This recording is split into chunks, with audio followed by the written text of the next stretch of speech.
This video is for anyone preparing to pass the Ohio portion of the Property and Casualty Insurance Licensing exam. It covers only what Ohio does differently from the national rules you are studying everywhere else. We are going to assume you already know the general material: what a deductible is, how liability coverage works, the difference between named perils and open perils, and we are going to spend our whole time on the Ohio-specific laws, numbers, and deadlines that the state portion of your exam is built around. Those are the questions people miss because they sound familiar, but the answer is a little different here. So everything we cover is a fact you can carry straight into the test. Let's start with who makes these rules. The regulator you answer to in this state is the Ohio Department of Insurance, led by the Superintendent of Insurance. The department writes the rules, issues your license, and can suspend or revoke it. When the exam refers to the superintendent, that is the head of this department, and the superintendent is the person an insured can appeal to when they think a cancellation was improper. Here is the first Ohio wrinkle. In many states, property and casualty is one bundled line. In Ohio, property and casualty are two separate lines of authority. You can sit for them separately, or you can take a single combined exam that covers both. Most candidates take the combined route, and that is the exam most of you are studying for. On your exam, if a question treats property and casualty as two distinct licenses you can hold independently, that is correct for Ohio. They are separate authorities that happen to be commonly carried together.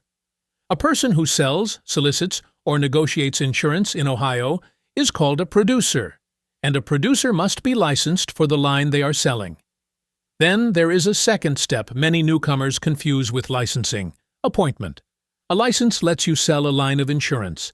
An appointment is an insurer authorizing you to represent that specific company. You can hold a license without an appointment, but to actually place business for a carrier, that carrier has to appoint you. Keep those two ideas separate, because the exam likes to blur them. The license is permission from the state. The appointment is authorization from a company. Let's recap this section. Ohio's regulator is the Department of Insurance under the superintendent. Property and casualty are two separate lines you can take separately or combined. And a license is not the same as an appointment. One comes from the state, the other from the insurer. Next, we walk through how you actually get the license in your hand. Studying for your insurance licensing exam? Check out the My Insurance Guide flashcards app, built specifically to help you pass your insurance licensing exam with confidence. Master over 1,000 expertly curated flashcards across every insurance line. Built-in spaced repetition brings back the tough terms right when you need them, and timed practice exams prepare you for the real thing. Click the link below and download today. Now, back to the video. Becoming licensed in Ohio follows a defined path, and several of the numbers along it are testable. First, prelicensing education. Ohio requires 20 hours of approved prelicensing education for each line of authority. Property is 20 hours. Casualty is 20 hours. If you are pursuing both, that is the foundation behind the combined exam. We'll repeat that figure because it gets swapped on the test: 20 hours per line, not 40, and not a single 20 covering everything. Next comes a criminal background check. Ohio requires a fingerprint-based background check through an approved web check vendor before your license is issued. After you pass the exam, you apply for the license itself, and Ohio routes resident applications through the National Insurance Producer Registry, the online system most states share. Here is a deadline worth memorizing. Once you pass your exam, you have 180 days to apply for your license. Let that sit. 180 days from passing to applying. There is a matching window on the front end, too. Your prelicensing course completion is good for 180 days, so if you do not pass the exam within 180 days of finishing the course, you have to retake the course. Two separate 180-day windows, both pointing at the same lesson. Do not let your preparation go stale. Once you are licensed, Ohio expects you to keep your information current. A producer must report changes: name, residence address, business address, and similar demographic changes to the superintendent within 30 days of the change. On your exam, if you are asked how long you have to report a new address, the answer is 30 days. Ohio also allows a temporary license in limited situations, such as continuing the business of a producer who has died or become disabled, so that a book of business is not stranded without someone to service it. You do not need to memorize a fine-grained schedule for it, but know the concept exists and that its purpose is continuity, not a shortcut around the exam. Let's lock in the numbers from this section.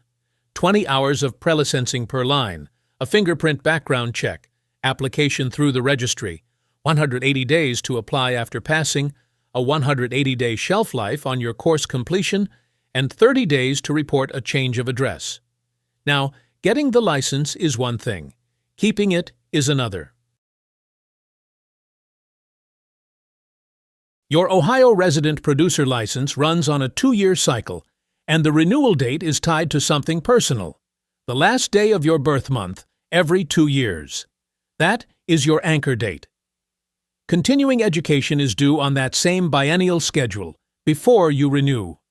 The core CE number is one you must know cold.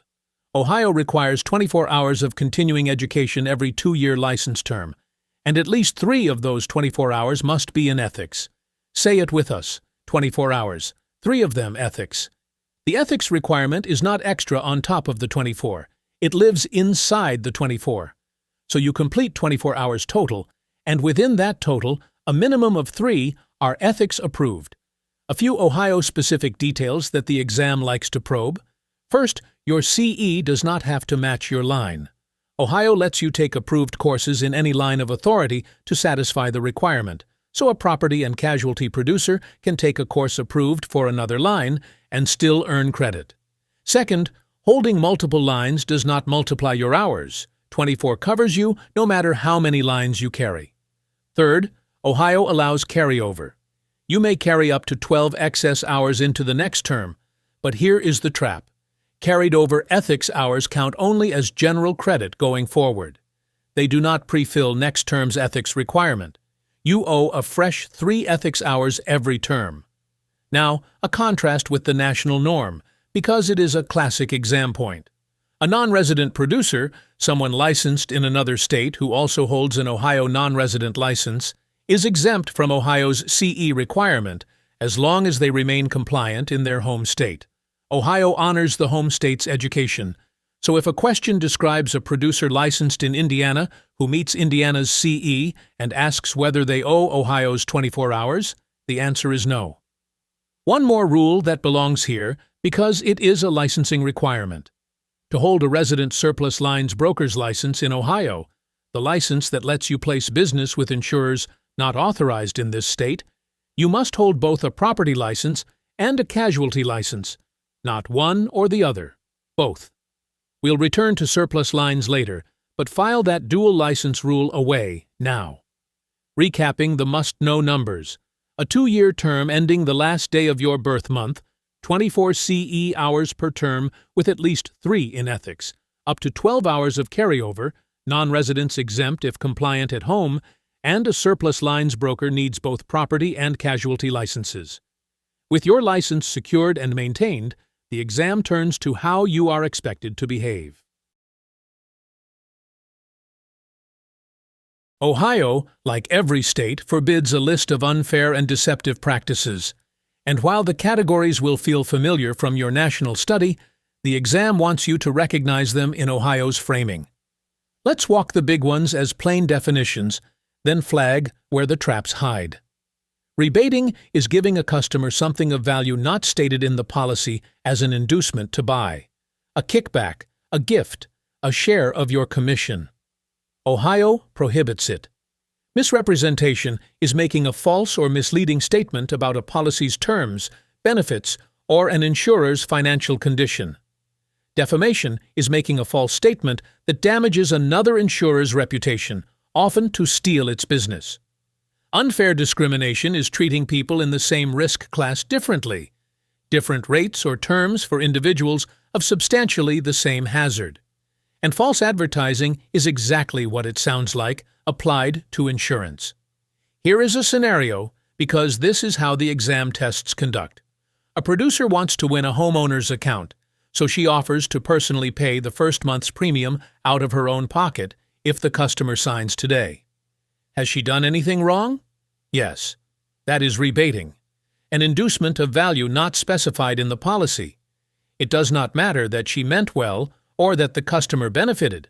The act itself is prohibited. Two federal rules ride along with Ohio's conduct standards, and they show up on state exams. Under federal law, specifically Section 1033, a person convicted of a felony involving dishonesty or breach of trust is barred from working in insurance unless they obtain written consent, a 1033 waiver, and the Fair Credit Reporting Act governs how consumer credit information is used in underwriting.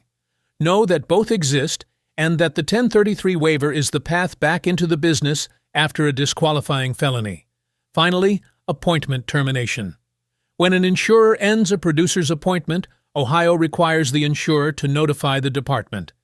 The exam may frame this as the company's duty to report a termination, and it is the insurer's responsibility, not the producer's. Let's recap. Rebating, misrepresentation, defamation, unfair discrimination, and false advertising are all prohibited. A 1033 waiver is required after a disqualifying felony, and the insurer reports an appointment termination. Now we move into the heart of the Ohio exam, automobile law. Automobile law carries serious weight on the Ohio exam, and it starts with the financial responsibility law. Ohio requires every driver to be able to respond in damages for an auto accident, and the most heavily tested fact in this entire video is the set of minimum liability limits. Ohio's minimum limits are $25,000 for bodily injury to or death of one person in one accident, $50,000 for bodily injury to or death of two or more people in one accident, and $25,000 for property damage in one accident. You will see this written as 25-50-25. We are going to say it again because this is the number the exam reaches for first, 25-50-25. $25,000 per person, $50,000 per accident for all injuries, $25,000 for property. Why does the state set these numbers? Because the financial responsibility law exists to make sure that when someone causes a crash, there is money available to compensate the people they hurt.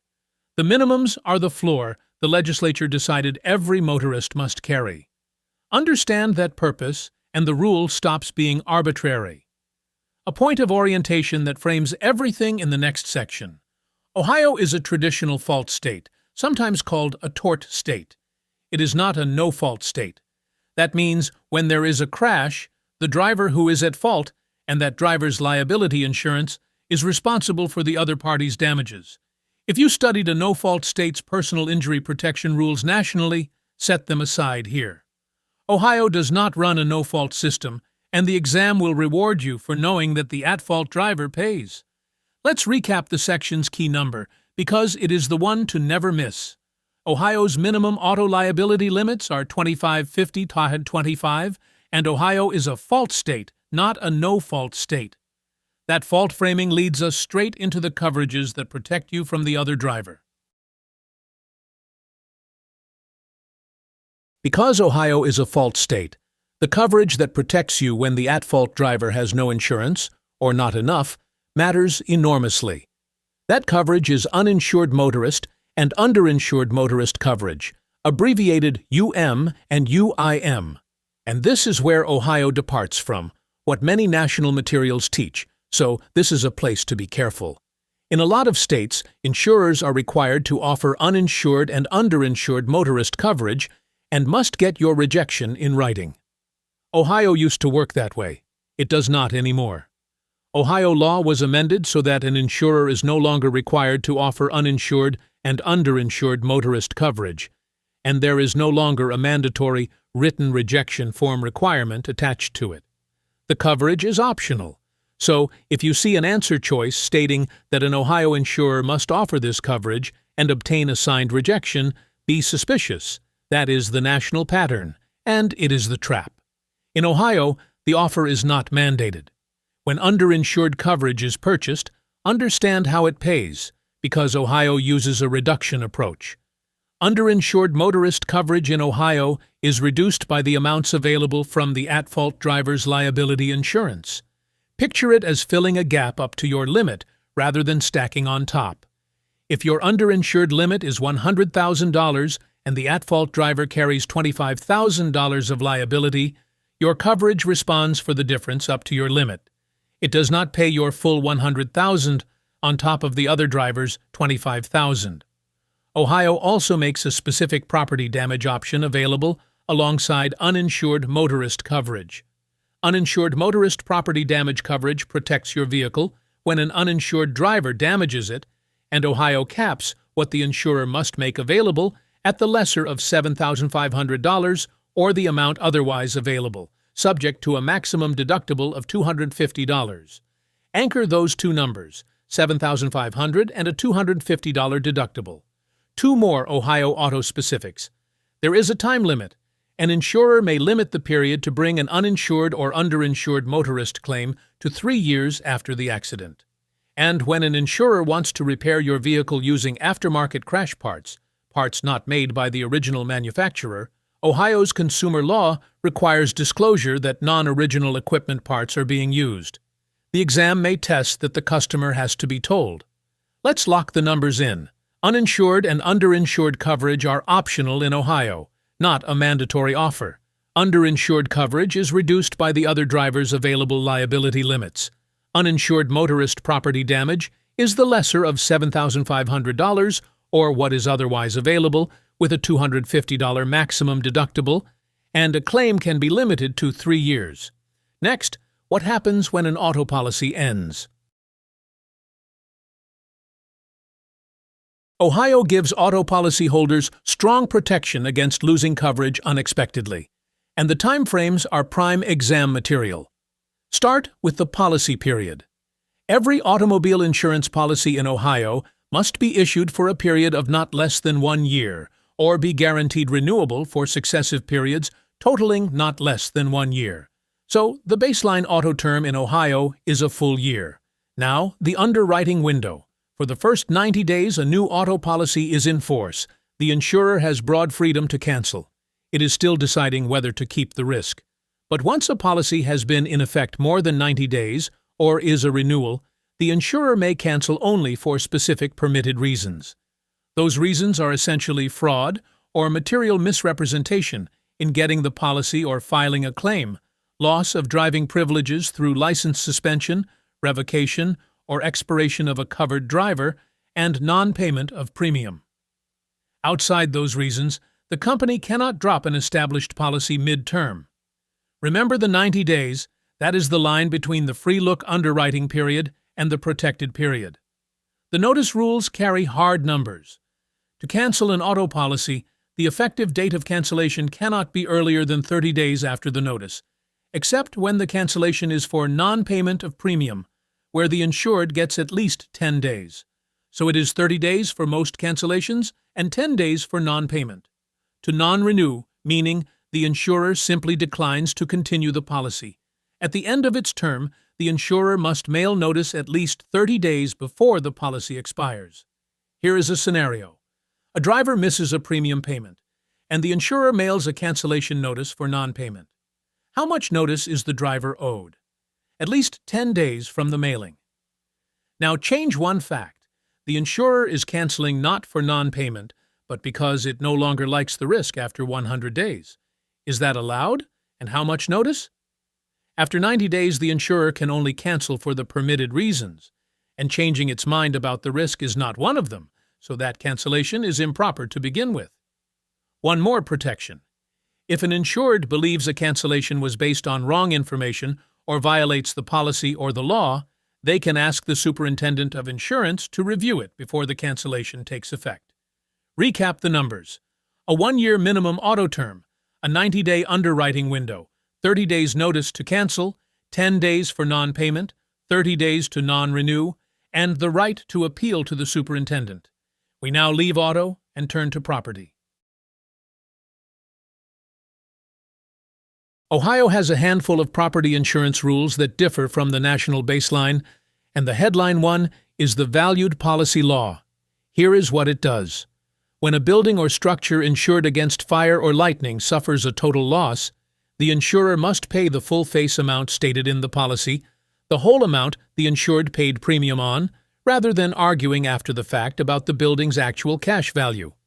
The law assumes the insurer inspected and set the insurable value when it wrote the policy, so on a total loss, it pays that agreed figure.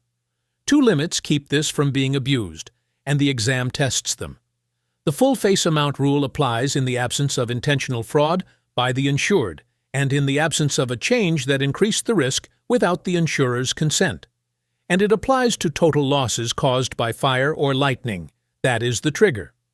A total loss from a different peril does not fall under the Valued Policy Law. So if a question describes a home destroyed by fire and asks what a valued policy pays on a total loss, the answer is the full face amount of the policy. Ohio also protects commercial property and casualty policyholders much the way it protects auto policyholders. For commercial property, fire, and casualty policies, once the policy has been in effect more than 90 days, the insurer may cancel only for defined reasons, and the insurer must give at least 30 days' notice to cancel and at least 30 days' notice to non-renew. Notice the pattern repeating across Ohio law. A 90-day underwriting window and a 30-day notice standard show up again and again, which actually makes them easier to remember. One more Ohio-specific provision worth knowing. When a fire loss to a structure exceeds $5,000, Ohio law involves the local government before the insurer pays, requiring a treasurer's certificate regarding delinquent property taxes and any building removal liens, so that fire proceeds are not paid out over unpaid public obligations.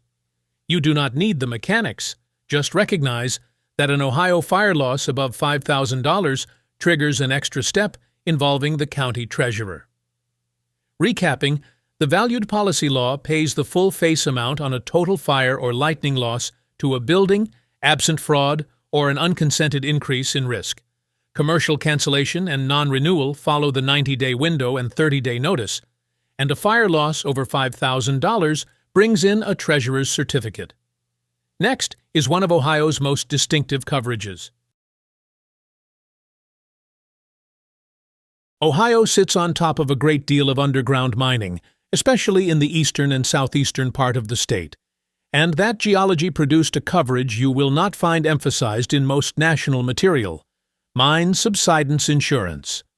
Mine subsidence is the sinking or shifting of the ground when an old underground mine collapses beneath a structure. Standard property policies generally exclude it, so Ohio created a program to make the coverage available. The program runs through the Ohio Mine Subsidence Insurance Underwriting Association, and the structure is what the exam tests. In a set of designated counties, 26 of them where the mining risk is concentrated, the coverage is mandatory, meaning it is automatically included on eligible residential property unless the homeowner formally rejects it. In additional counties, the coverage is optional, offered to those who want it. So the same coverage is automatic in the high-risk counties and available on request elsewhere.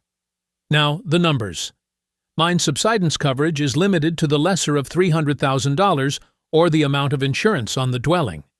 Eligible property is 1 to 4 family dwellings with at least half the living area occupied, and the program also reaches mobile homes and farmhouses. The deductible is 2% of the coverage amount, with a floor of $250 and a ceiling of $500, so the smallest deductible you will see is $250 and the largest is $500, no matter how the math works out. Picture a homeowner in a designated county whose foundation cracks and walls buckle as an abandoned mine settles beneath the house. Is that covered? And by whom? If the home is an eligible dwelling in a mandatory county and the coverage was not rejected, yes. The claim is paid from the Mine Subsidence Program, administered through the association, subject to that 2% deductible between $250 and $500. Let's recap the figures to memorize. Coverage is the lesser of $300,000 or the dwelling's amount of insurance. It is mandatory in 26 designated counties and optional elsewhere, eligible property is 1 to 4 family dwellings, at least half occupied, and the deductible is 2% with a $250 minimum and a $500 maximum. From a coverage unique to Ohio's geology, we go to a system unique to only a few states in the country. If you remember one thing about Ohio workers' compensation, remember this. Ohio is a monopolistic state fund state. That single fact reshapes everything, and it is one of the most reliable exam questions in the whole section. In most of the country, employers buy workers' compensation insurance from private insurers competing in an open market. Ohio does not allow that. Employers in Ohio must buy their workers' compensation coverage from a single government-run fund, the Ohio Bureau of Workers' Compensation, commonly called the BWC. Private insurers are not permitted to sell workers' compensation in Ohio. Ohio is one of only 4 monopolistic states. The others are North Dakota, Washington, and Wyoming. If the exam asks you to identify a monopolistic state, Ohio is the answer, and that short list is worth memorizing so you can spot it in either direction. This has a practical consequence that the exam loves. Because the state fund provides the workers' compensation benefits but does not provide employers' liability coverage, the part that protects an employer against lawsuits arising from a workplace injury, Ohio employers fill that gap with what is called stopgap coverage, typically added by endorsement to a commercial general liability policy. So, in a monopolistic state, the producer's role on the commercial liability side includes arranging stopgap employers' liability, since the state fund will not supply it. If a question asks how an Ohio employer obtains employers' liability protection, the answer points to stopgap coverage on the general liability policy, not to a private workers' compensation policy. 2 more concepts round this out. Workers' compensation operates as the exclusive remedy. In exchange for guaranteed benefits regardless of fault, an injured worker generally gives up the right to sue the employer for the workplace injury. And the standard rating tools you learned nationally, like the NCCI classification system, do not govern the Ohio State Fund the way they do private markets, because the state sets its own rates and rules. Recap the essentials. Ohio is a monopolistic state fund state. Coverage is bought from the Ohio Bureau of Workers' Compensation. Private workers' compensation insurance is not allowed. Employers add stopgap employers' liability on their general liability policy, and workers' compensation is the exclusive remedy. Now to the safety nets that catch consumers when things go wrong in the marketplace. When an insurer goes broke, policyholders are not simply left empty-handed because Ohio runs a Guaranty association as a backstop. For property and casualty insurance, that is, the Ohio Insurance Guaranty Association. When a member insurer is declared insolvent and placed in liquidation, the association steps in to pay covered claims within limits, and the limits are testable. The maximum the association will pay on a covered claim is the lesser of your policy limits, or $300,000. There is also a separate cap for unearned premium, the part of your premium you paid in advance for coverage you no longer received because the policy was canceled, and that is limited to $10,000. So memorize $300,000 per covered claim and $10,000 for unearned premium. Just as important is what the association does not cover, because the exam tests the gaps. The Ohio Insurance Guaranty Association covers common property and liability lines like auto and homeowners, but it does not cover workers' compensation, it does not cover surplus lines insurance, and it does not cover life or health insurance or annuities. Those have a separate Guaranty association. Notice how that connects to what we just learned. Workers' compensation in Ohio comes from the state fund, so it sits outside this property casualty safety net entirely. Ohio also maintains residual markets, the markets of last resort for people who cannot buy coverage normally. For property, that is the Ohio Fair Plan, run by the Ohio Fair Plan Underwriting Association. It makes basic property and homeowners insurance available to applicants who meet reasonable underwriting standards but cannot get coverage in the normal market. 2 limits to know. The Fair Plan does not write automobile coverage and does not cover manufacturing risks.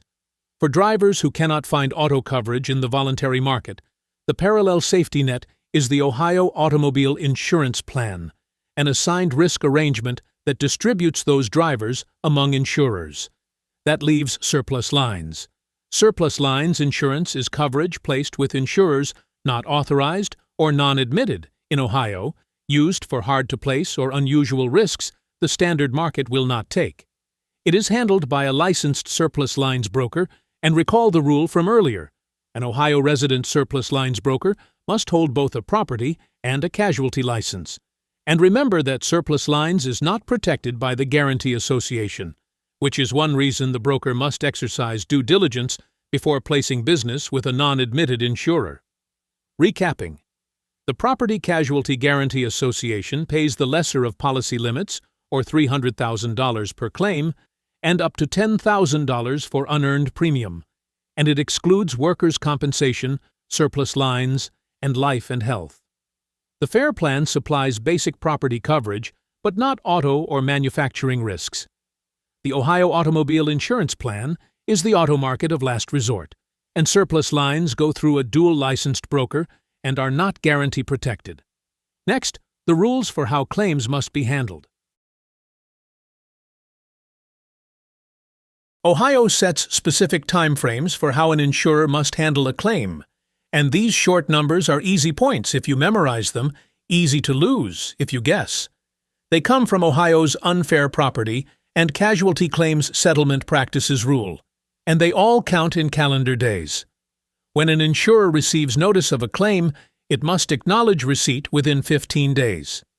After it receives a properly completed proof of loss, the document from the claimant showing the existence and amount of the loss, the insurer must decide to accept or deny the claim within 21 days. And once a claim is accepted, where the amount is determined and not in dispute, the insurer must pay within 10 days.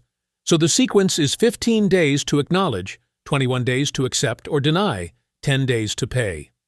A helpful way to hold these is to walk them in order of the claim's life.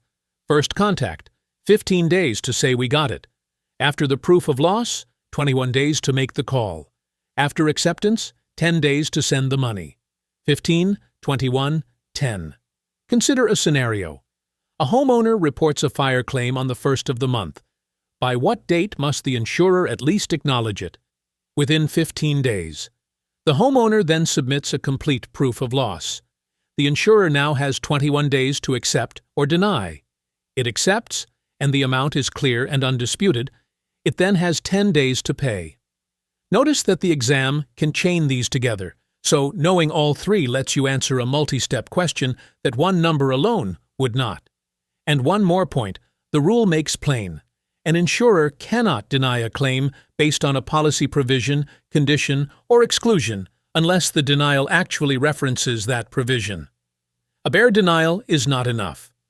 Let's recap the three numbers, because mixing them up is the easy way to lose points here. 15 days to acknowledge a claim, 21 days to accept or deny after a proof of loss, and 10 days to pay an accepted, undisputed claim. Finally, the exam itself. Let's close with what test day looks like, because knowing the format removes a layer of anxiety, and a few of these details are themselves tested. Ohio's insurance licensing exams are administered by PSI. The Combined Property and Casualty Producer Exam is Series 11 to 36. It contains 150 scored questions, and you are given 2.5 hours to complete it. If you instead sit for the property line or the casualty line on its own, those are shorter, separate exams. Either way, the standard to pass is the same across Ohio insurance exams. You need at least 70% correct. 70% is the line, so build your preparation to clear it comfortably rather than just scrape by. The exam is computer-based and multiple choice, and Ohio gives it in person at a PSI test center. Plan to arrive early, about 30 minutes before your appointment, to get through check-in and identification. You will need valid government-issued photo identification, and your name on every registration must match your identification exactly, because a mismatch can cost you your appointment. Your result is shown on screen when you finish, and if you do not pass, the The report breaks down your performance by topic so you know where to study. There is no limit on the number of times you may retake the exam, though you cannot rebook for the same day.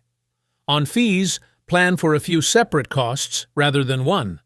You pay an examination fee to PSI when you schedule, a license application fee through the producer registry when you apply, and a fingerprint-based background check fee for the criminal records check. Treat the exact dollar amounts as the thing to confirm against the current PSI and Department of Insurance schedules, since fees are the figures most likely to change, but know the structure.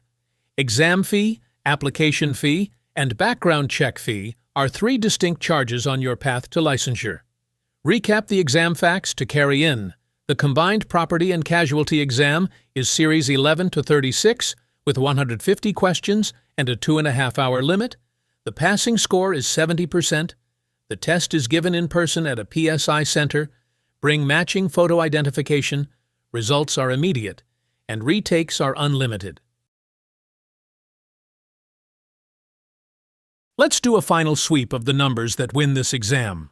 Auto minimum limits are $25.50 Uninsured and underinsured motorist coverage is optional in Ohio, and underinsured coverage is reduced by the other driver's limits.